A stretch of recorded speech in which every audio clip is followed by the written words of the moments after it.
O estudo da legislação traz uma série de desafios.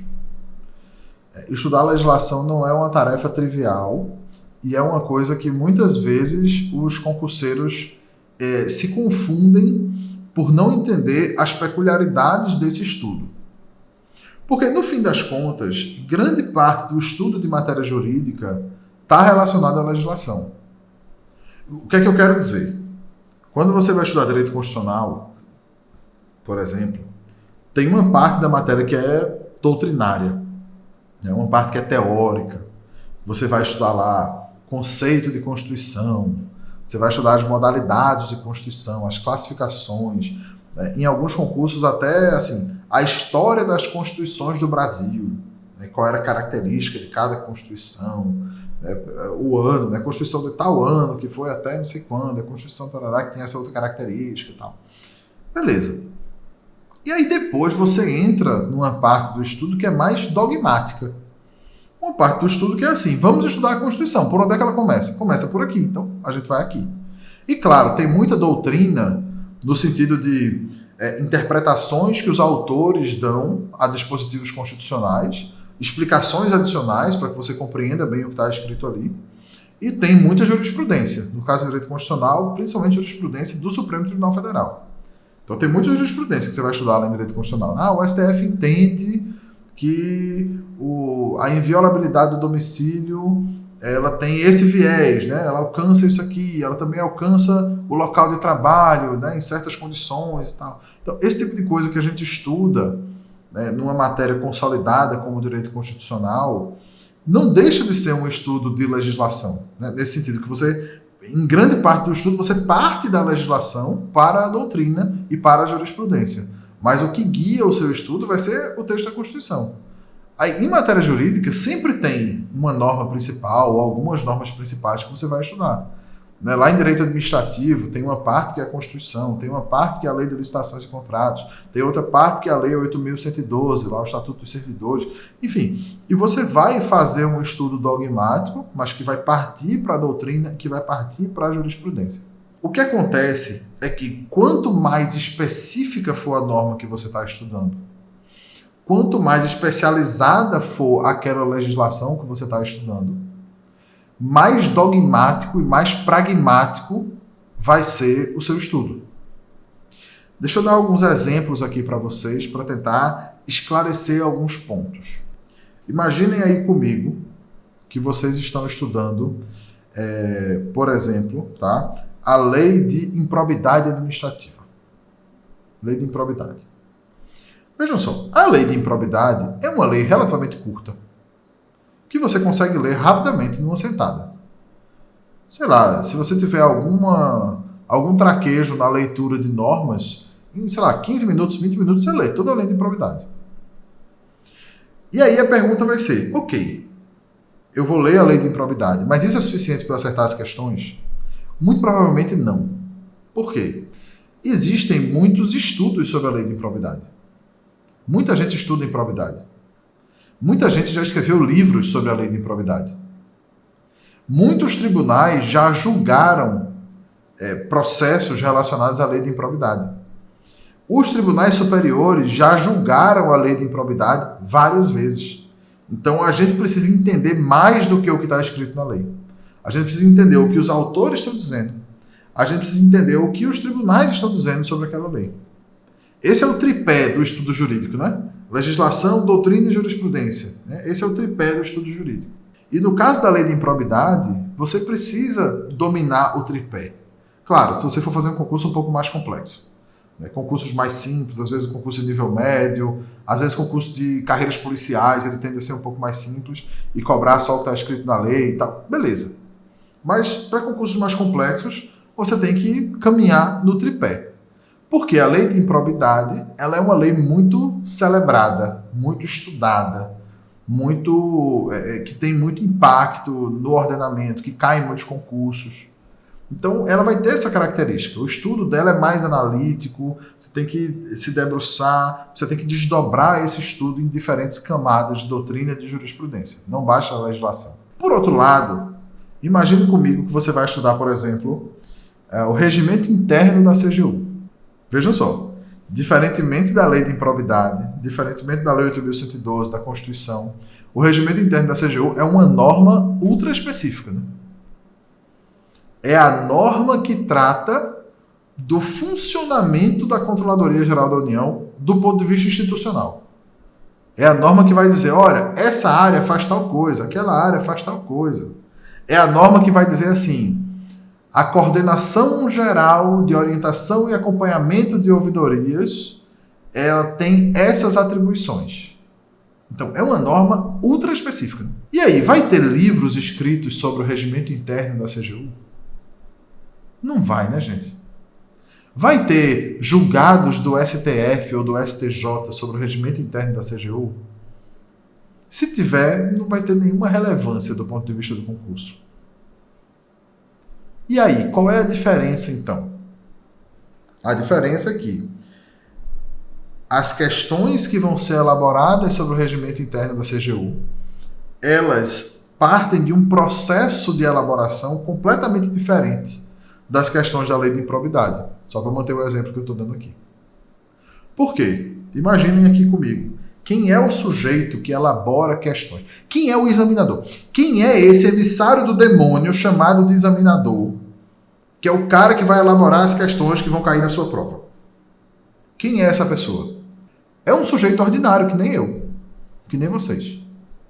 Muitas vezes é um servidor público. Muitas vezes é um professor. Às vezes um professor, um acadêmico, às vezes um cara que já deu aula em curso preparatório, alguém que tem alguma experiência com aquela matéria. E o sujeito, ele é contratado pela banca para elaborar questões. É só isso. A banca chega para ele, eu conheço, tá? Examinadores, nunca fui, mas eu conheço alguns. A banca chega pro cara, inclusive geralmente tem uma cláusula de sigilo no contrato, né? Chega para o cara e diz assim, olha, você está sendo contratado aqui para elaborar questões de direito administrativo. Então, de acordo com esse contrato, você vai elaborar, sei lá, 500 questões de direito administrativo, no modelo certo ou errado, e dessas 500 questões você deve elaborar 200 questões difíceis, 200 questões de nível mediano e 100 questões fáceis. Ele não sabe, na maioria das vezes, nem para qual concurso aquelas questões vão ser usadas. Porque elas vão ser usadas para vários concursos. Aqui mesmo, 500 questões. Né? Vai ser usado para um monte de concursos diferentes. Então, a banca examinadora tem um banco de questões que estão classificadas por grau de dificuldade e tem um banco de examinadores, de pessoas que podem ser contratadas para elaborar mais questões. Então, quando o cara é contratado para fazer isso, ele tem que partir de algum lugar, né? Para elaborar a questão.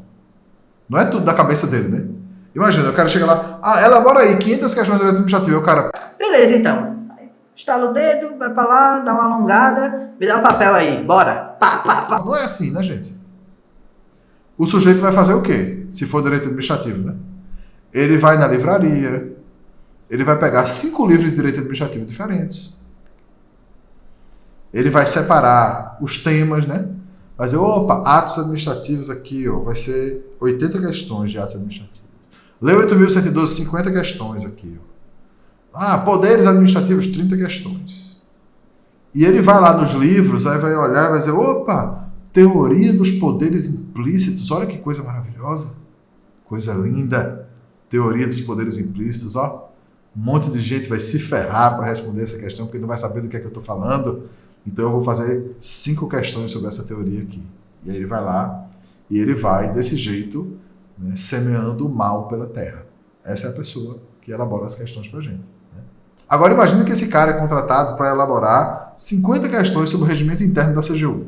De onde é que ele vai partir? Se ele for numa livraria aqui, no shopping, ele vai encontrar algum livro sobre o regimento interno da CGU? Ele tem que elaborar questões com base em quê? No regimento interno da CGU. É só isso que ele tem. O que é que ele pode fazer, então, para fazer o mal? Como é que ele vai fazer o mal? Ele não consegue ser tão mal assim. Por quê? Não tem teoria dos poderes implícitos, entendeu? Não tem. Só tem o regimento interno da CGU. Aí ele vai pegar lá e vai dizer, artigo 1º. Aí o que é que esse cara faz? Ele elabora uma questão mega simples. Eu não estou dizendo que a questão é fácil exatamente, porque muitas vezes ela não é. Mas ela é mega simples, no sentido de que Ele vai lá e ele vai... O nome da coordenação geral que eu estava dizendo, que eu estava brincando aqui, né, que é lá da OGU, é Coordenação Geral de Orientação e Acompanhamento de Ouvidorias. Aí ele vai mudar o nome. Ele vai chamar de Coordenação Geral e Acompanhamento e Controle das Ouvidorias. E vai esperar que você erre, porque você não conseguiu memorizar exatamente o nome da coordenação geral. Veja, é um tipo de questão meio imbecil, assim, né? Meio, pô, velho, é isso. É pra ganhar 20 mil por mês, velho? E é esse tipo de questão que eu vou ter que resolver? Mas aí você tem que se colocar no lugar do examinador, que, assim, apesar dele ser um emissário do inferno, que veio ao mundo para tornar a sua vida mais difícil, ele tem que fazer a questão, pô, é o trabalho dele. E ele não tem muita opção, não. Imagina. 50 questões sobre o regimento interno da CGU. Então, agora que você entendeu essa diferença, pense aqui comigo. Qual vai ser a diferença do seu estudo para legislação específica e para matéria jurídica em geral, que tem doutrina, tem jurisprudência, tem não sei o quê? Se você vai estudar a lei de improbidade administrativa, como é que você vai fazer isso? E se você vai estudar o regimento interno da CGU, como é que você vai fazer isso? Qual é a diferença entre uma coisa e a outra? É isso que eu vou explicar agora. Veja, nos dois casos, o caminho mais fácil é você compreender o que a norma está dizendo. E nem sempre o melhor jeito de compreender é lendo a norma. Ok?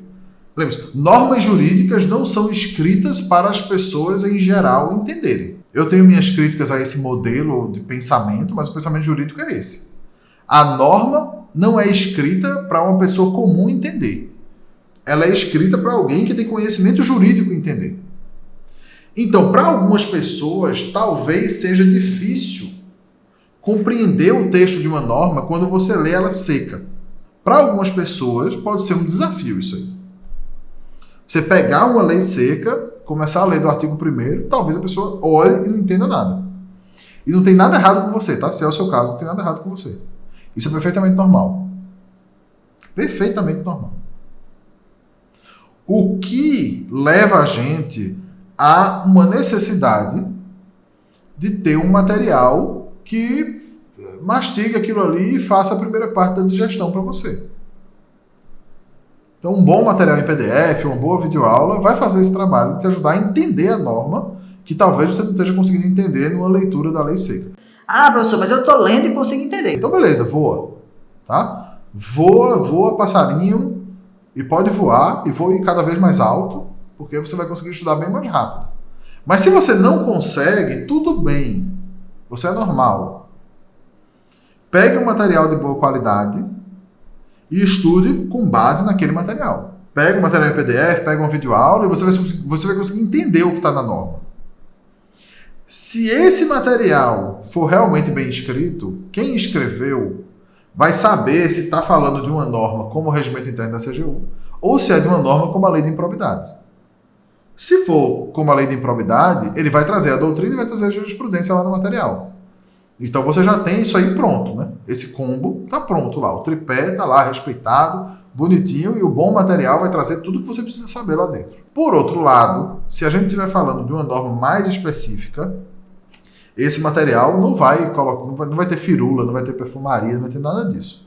Esse material vai te explicar o que está escrito na norma e ele vai te dar a manha da legislação específica.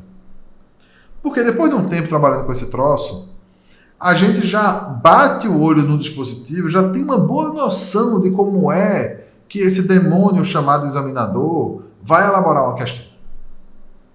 Por exemplo, tá? Como eu escrevi esses materiais por muito tempo, de zilhões de normas diferentes, todo tipo de coisa que vocês puderem imaginar aí, eu já escrevi material sobre isso. Então, eu já tenho uma boa noção que é assim, as bancas têm uma fixação assim, de natureza quase romântica com a composição de órgãos colegiados, por exemplo. Então, assim, ó, falou em comitê não sei do que lá, comissão não sei das quantas, colegiado brau, brau, brau, conselho papapá. Gente, a chance disso aí cair na prova é altíssima. Podem anotar, viu? Isso é importante. A chance de cair composição de órgãos colegiados é muito alta, sempre. Então, se tem lá um conselho, uma comissão, principalmente se tiver aquelas normas diferentes, assim, né? Que é assim, Ah, você tem um conselheiro que é escolhido pelo voto direto e secreto de metade dos membros da carreira, não sei das quantas, mediante indicação de não sei o que lá, que depois vai ser aprovada. Pronto, é isso. Eles amam esse negócio. As bancas adoram. Então, assim, aquele procedimento, por exemplo, de escolha, isso aí você vê lá em direito constitucional, né? Escolha de membro de tribunal pelo 5º Constitucional. Você não vê lá? Aqueles 20% dos desembargadores que são escolhidos de um jeito diferente, né? Que eles são advogados ou membros do Ministério Público e que são indicados pela OAB ou pela Associação dos Membros do Ministério Público em lista tríplice, ou melhor, em lista sêxtupla. Aí o tribunal vai lá e diminui essa lista para uma lista tríplice, e aí depois eles fazem a indicação para o presidente da República na ordem lá que foi votado, e o presidente da República vai lá e escolhe o cara que vai ser nomeado, e ele aqui no meio e tal, e é aquele negócio todo. Isso aí, pô, as bancas adoram esse tipo de coisa. Adoram. Então, se tiver lá, beleza. Outra coisa que as bancas amam de paixão, né, que o examinador é apegadíssimo, é lista de competência. Lista de competência, gente. E assim, é a coisa mais chata do mundo de estudar. Porque, pô, é um listão, né? Geralmente é um artigo só, né? Compete ao presidente da comissão XYZ. Aí tem lá, inciso 1º, 2º, 3º, 4º, 10, 15, 20, 30, às vezes. É a coisa mais chata do mundo. Mas as bancas adoram. Sabe por quê? Porque é muito fácil elaborar uma questão sobre isso. É assim, ó. Competência do presidente, competência do vice-presidente. Aí como é que o examinador elabora a questão? Ele faz assim, ó. Assinale a alternativa que não corresponde a uma competência do presidente. Aí ele vai lá e mete o do vice-presidente no meio. Tá pronta a questão, velho. Resolvido o problema do cara. Questão chata, exige que o candidato saiba das coisas, saiba diferenciar a competência de um e do outro, e impossível de derrubar no recurso. Impossível. O cara só tá botando o que tá escrito, pô. Vocês percebem? É bem diferente uma coisa da outra. Então, como é que a gente faz para estudar esse troço? Primeiro, material de boa qualidade. Comece lendo o material. A não ser que você já tenha muito traquejo na linguagem jurídica e tal, pode ler direto a norma, não tem problema. Mas leia um bom material bem escrito e tal, isso aí vai dar uma fluência e uma tranquilidade para você. Segundo ponto, marque no seu estudo tudo que precisa ser memorizado. O que é que você vai precisar memorizar? Essas coisas que você vai ler, como lista de competências, por exemplo, que você vai ler e enquanto você está lendo, você já sabe que vai esquecer em seguida. Eu sou assim, pelo menos. Eu estou lendo um negócio, aí eu olho e digo, rapaz, que massa isso aqui, bem capaz de cair na prova. Pena que daqui a 5 minutos eu não vou mais lembrar. Aí você vai lá e marca aquilo dali. E leva para outro lugar. Eu já falei aqui sobre o caderninho da Decoreba, já? Então você leva para o caderninho da Decoreba. E lá no caderninho, você vai reunindo essas informações, você vai tendo contato com elas com frequência. A técnica do caderninho, gente, é muito, muito boa para isso. Porque são coisas que são impossíveis de você memorizar tudo de uma vez. Mas se você tiver contato com elas sempre, você termina lembrando. Então, tira daquele lugar e põe no caderninho.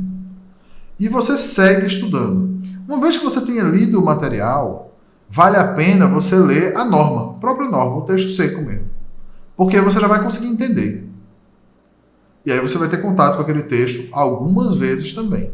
É importante compreender a maneira como essas normas são escritas. Então, ter essa familiaridade. Né? Saiba que as normas elas são divididas a depender do tamanho delas. Tá? O normal é que você tem... O normal, eu digo, se a norma for curta, ela tem o texto direto. Pá, né?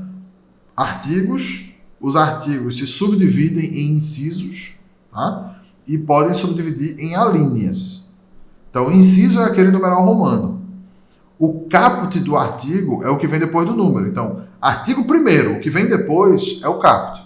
Inciso é o numeral romano, é quando tem uma enumeração ali, né? Tem itens a serem enumerados. E aí vai, inciso primeiro, segundo, terceiro, quarto, por aí vai.